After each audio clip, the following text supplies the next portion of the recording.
This movie is the sequel to the 2020 Sonic the Hedgehog. The first Sonic the Hedgehog movie was a huge hit in the box office. In the US, it was the all-time highest grossing movie based on a video game. This hybrid live-action and animated adaptation of the Sega video game character picks up where the previous film left off, with Sonic causing mayhem as he fulfills his superhero fantasies while his adoptive dad schools him on what true heroism is. We did not recommend the first movie as it's a bad movie. The only good thing about that movie was Jim Carrey.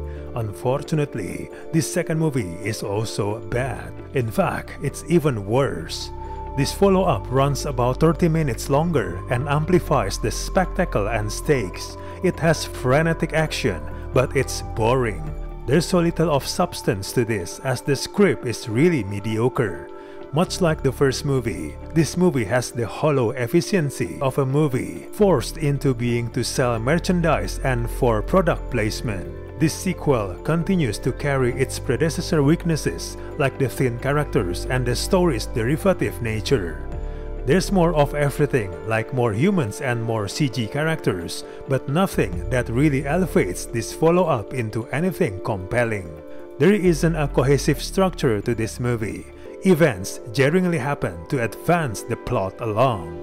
The script offers the bare bones of storytelling to course effect. It's utterly unimaginative and overlong. Running at over 2 hours, this movie outstays its welcome with an overload of loud, headache-inducing scenes of CG-created carnage. Most of the cast work hard to sell a script peppered with fart jokes and uninspired set pieces, but it's so chaotically plotted that it quickly becomes exhausting. Even Jim Carrey, who was a highlight of the first chapter, seems less inspired this time around.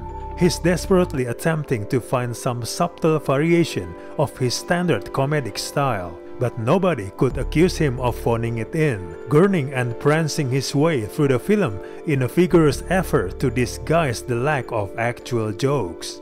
This movie emphasizes on gaudy set pieces that diminishes one of the original film's decent elements, which was the byplay between the exasperated Tom and the sarcastic Sonic.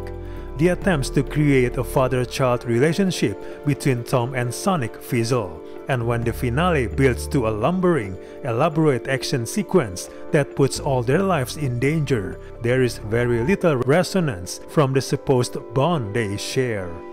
Overall, this is even more disappointment than the first movie. We do not recommend this movie at all.